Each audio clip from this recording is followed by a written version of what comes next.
ចង់ស្គាល់ទាំងត្រា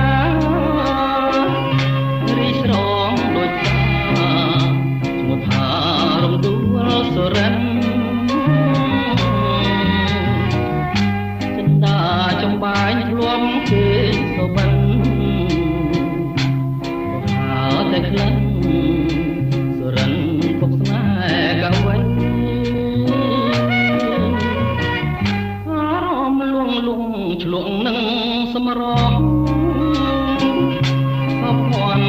ឌ